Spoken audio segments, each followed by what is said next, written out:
साथीहरू नमस्ते।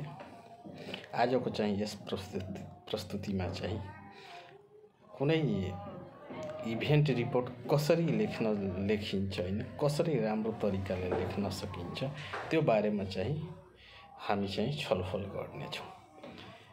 सबभन्दा पहिला इभेन्ट रिपोर्ट लेख्नको लागि अब तपाईले चाहिँ सुरुमा टाइटल र इन्ट्रोडक्सन चाहिँ लेख्नुपर्ने हुन्छ। एकदम टाइटल चाहिँ एकदम संक्षिप्त रूपमा, त्यसपछि इन्ट्रोडक्सनमा तपाईले चाहिँ अब महत्त्वपूर्ण बुँदाहरू जस्तै कार्यक्रमको नाम, कार्यक्रमको उद्देश्य के हो, त्यसपछि कुन मितिमा चाहिँ तपाईले कार्यक्रम चाहिँ सञ्चालन गर्दै हुनुहुन्छ, कुन स्थानमा चाहिँ हैन कार्यक्रम चाहिँ हैन सञ्चालन गर्न लाग्नु भएको हो, आयोजक र मुख्य सहभागीहरू को छन् त्यो कुरा चाहिँ उल्लेख गर्नुहोस्। त्यसपछि चाहिँ हामीले चाहिँ कार्यक्रमको विवरण चाहिँ लेख्नुपर्ने हुन्छ।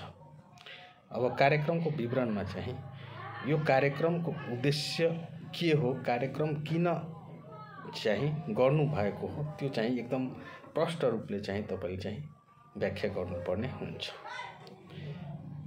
त्यसपछि कार्यक्रमको विवरण भित्र नै कार्यक्रमको संरचना र कार्यक्रमको संरचना भित्र अब कुनै पनि अब तपाईले इभेन्ट गर्दाखेरि हैन तपाईले इभेन्टको उद्घाटन कसरी गर्नुहुन्छ हैन त्यो कुरा चाहिँ खोल्नुहोस्।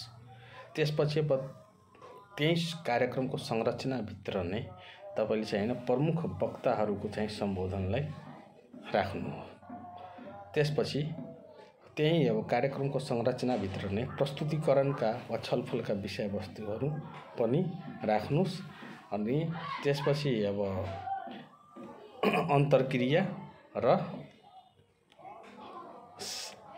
समापन समारोह चाहिँ त्यसमा समाविष्ट गर्नुस्।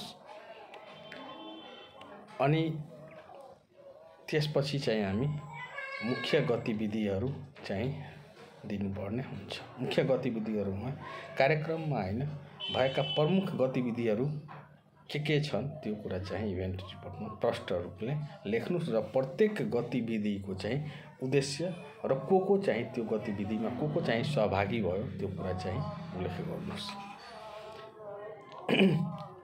त्यसपछि चाहिँ हामीले इभेन्ट रिपोर्टमा चाहिँ अब जो पार्टिसिपेन्ट्स चाहिँ हुनुहुन्छ त्यो पार्टिसिपेन्ट्सहरूको संख्या, त्यसपछि तिनीहरूको पृष्ठभूमि भन्नाले कुन समुदायका, कुन पेशा, कुन लिङ्गका हैन र तिनीहरूको के भूमिका छन् चाहिँ त्यो चाहिँ सहभागिता विवरणमा चाहिँ खुलाउनुस्।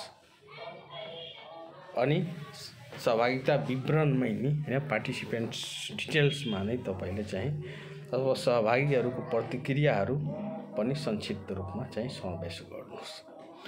त्यसपछि चाहिँ हामीले उपलब्धि र प्रभाव, अब उपलब्धि र प्रभाव अन्तर्गत चाहिँ हामीले अब कार्यक्रमले के लक्ष्य प्राप्त गरेको हैन, प्रत्यक्ष या अप्रत्यक्ष उपलब्धिहरू हैन के छन् भन्ने कुरा चाहिँ हामीले इभेन्ट रिपोर्टमा चाहिँ प्रष्ट रूपले खुलाउनु पर्ने हुन्छ। त्यसपछि अब तपाईले जुन इभेन्ट तपाईले गर्नुभयो नि हैन त्यसमा चाहिँ सहभागीहरूमा के प्रभाव पर्यो र उनीहरूको के सिकाइ भयो त्यो इभेन्टले गर्दाखेरि हैन, त्यो इभेन्ट सञ्चालन गर्नुभयो हैन। त्यसपछि अब त्यो इभेन्टले त सहभागीहरूले त केही न केही कुरा त पक्कै सिकेका होलान्, त्यो कुराले चाहिँ तपाईले चाहिँ खुलाउनुहोस् रिपोर्टमा। त्यस्तै अनि त्यसपछि चाहिँ हामीले चुनौती हैन के च्यालेन्जेसहरू आयो त्यो कुरा चाहिँ पनि हामीले चाहिँ इभेन्ट रिपोर्टमा खुलाउनुस्।